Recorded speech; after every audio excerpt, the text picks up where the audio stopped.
Theorem 9.1 है equal chords of a circle subtend equal angles at the centre. यानी जो circle है उसकी अगर कॉर्ड्स इक्वल हैं तो सेंटर पे इक्वल एंगल सबटेंड करेंगी। इसका क्या मतलब है पहले तो मैं आपको समझाता हूँ। देखो हमारे पास ये है एक सर्कल, ये एक सर्कल है और यहाँ पे इसका सेंटर है। इसकी दो कॉर्ड्स हैं और ये कॉर्ड्स इक्वल हैं। अब ये कॉर्ड्स सेंटर पे एंगल सबटेंड कर रही हैं। तो देखो सेंटर है, इसको हम ओ नाम दे देते हैं। और ये कॉर्ड्स जो हैं ये सेंटर पे एंगल किस तरह से बनाती हैं, तो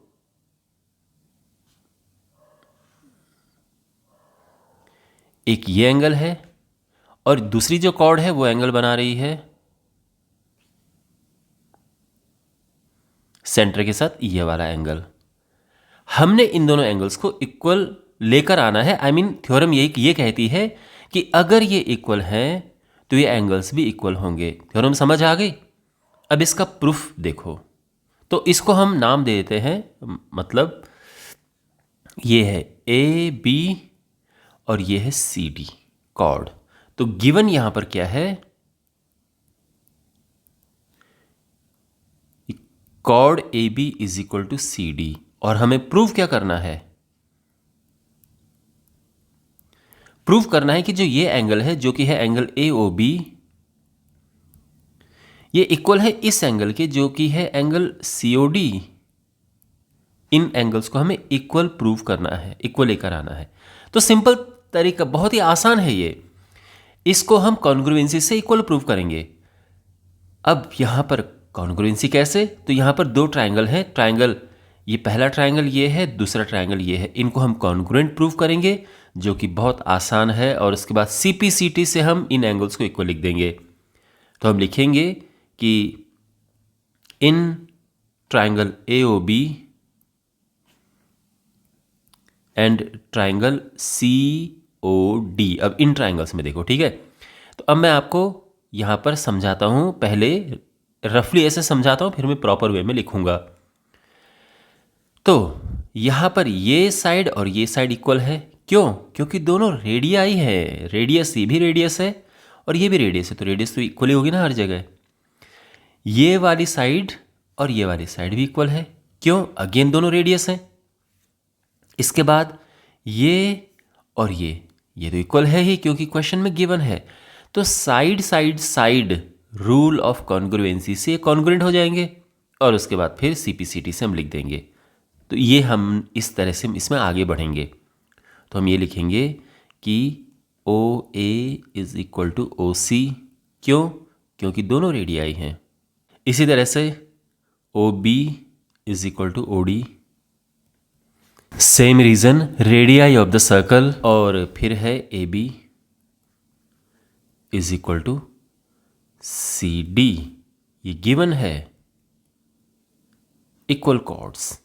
तो therefore by side side side rule of congruency triangle A O B is congruent to triangle C O D. और एक बार ये ट्राइंगल कॉन्ग्रुएंट हो गए तो फिर क्या होता है, सीपीसीटी से ये और ये हम इक्वल लिख सकते हैं। क्यों? क्योंकि सीपीसीटी में क्या होता है, आसान भाषा में अगर मैं कहूँ तो इक्वल साइड के सामने इक्वल एंगल होते हैं। तो ये दोनों साइड है इक्वल, तो इनके सामने के एंगल भी होंगे इक्वल। तो हम लिखेंगे कि therefore angle A O B is equal to angle C O D. Reason CPCT, and ये प्रूफ हो चुका है, हम लिख सकते हैं हेंस प्रूव्ड। और अब हमारे पास है थ्योरम 9.2, 9.1 का ही कन्वर्स हम कह सकते हैं। तो ये थ्योरम क्या कहती है, ये एक सर्कल है विद सेंटर ओ। यहाँ पर ये कॉर्ड्स हैं, अब ध्यान रखना ये कॉर्ड्स हैं, ये इक्वल कॉर्ड्स नहीं कही गई हैं, ये जस्ट दो कॉर्ड्स हैं। लेकिन ये कॉर्ड्स जो सेंटर के साथ में एंगल्स बनाते हैं, यानी ये एंगल्स इक्वल हैं। समझ गए? तो ये एंगल्स क्वेश्चन या थ्योरम ये कहती है कि अगर ये एंगल्स इक्वल हैं तो ये जो कॉर्ड्स हैं A B and C D ये भी इक्वल होंगे।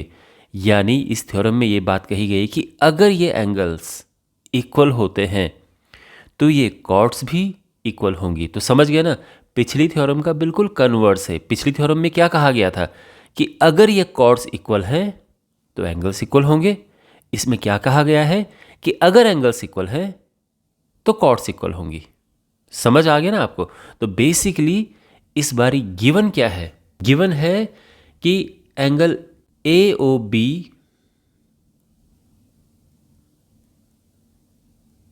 ये इक्वल है एंगल COD के, और प्रूव क्या करना है कि AB is equal to CD, ये कॉर्ड्स इक्वल है।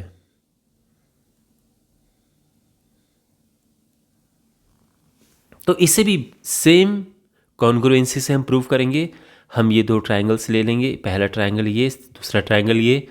अब इन ट्रायंगल्स को हम कॉन्ग्रुएंट प्रूव करेंगे। तो पहले मैं आपको आसान भाषा में समझा देता हूँ, फिर प्रॉपर वे में हम लिखेंगे। यहाँ पे अगर आप देखें तो ये साइड और ये साइड इक्वल है, भाई दोनों रेडियाई हैं। ये साइड और ये साइड भी इक्वल है, अगेन दोनों रेडियाई। और ये एंगल इक्वल है। तो यहाँ पे आप देख रहे हैं side angle side, side angle side. तो side angle side rule of congruency से ये कॉन्ग्रुएंट हो जाएंगे, और फिर CPCT से हम लिख देंगे कि भाई इक्वल एंगल के सामने इक्वल साइड्स होती हैं, therefore AB is equal to CD। CPCT से हम सीधे लिख देंगे AB is equal to CD। तो आपको समझ आ गया कि कैसे हम ये सॉल्व करने वाले हैं। ऑलराइट, तो हम लिखेंगे in triangle AOB and triangle COD। अब इसमें क्या है, OA is equal to OC,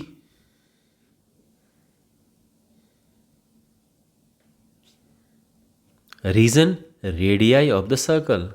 तो सेम सर्कल की रेडियाई है ना, फिर रेडियस तो हर जगह सेम रहेगा, इस सेम सर्कल है, तो ये दोनों रेडियाई इक्वल हो गए हैं। अब हम लिखेंगे एंगल AOB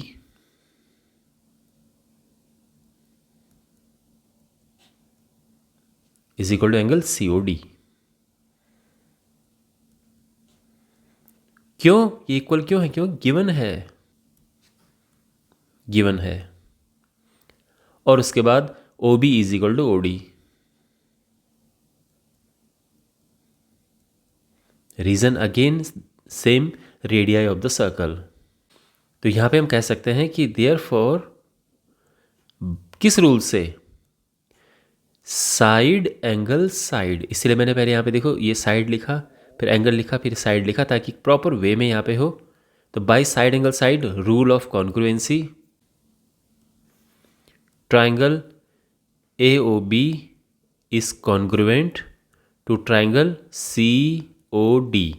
और फाइनली हम लिख देंगे देयरफॉर क्या, यहाँ पे जो AB है ये इक्वल आ चुका है CD के, एंड रीजन क्या है, CPCT।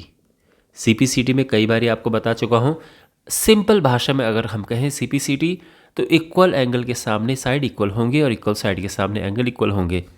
यहाँ पे आप देख रहे हैं कि ये एंगल और ये एंगल इक्वल है, तो इनके सामने की ये साइड भी इक्वल होंगी। ये CPCT की एक आम तरह से हम समझ सकते हैं कि एक इजी वे में CPCT को अगर समझना हो तो ये है, और ये प्रूव हो चुका है जो हमें चाहिए था, हेंस प्रूव्ड। और इसी के साथ ये थ्योरम भी प्रूव हो चुकी है। तो आई होप आपको ये दोनों थ्योरम्स अच्छे से समझ आई होंगी। इस चैप्टर के बाकी वीडियोस के लिए डिस्क्रिप्शन बॉक्स में प्लेलिस्ट चेक करें, चैनल को सब्सक्राइब करें और वीडियोस को अपने दोस्तों के साथ में ज़रूर शेयर करें। मिलते हैं अगले वीडियो में। Take care.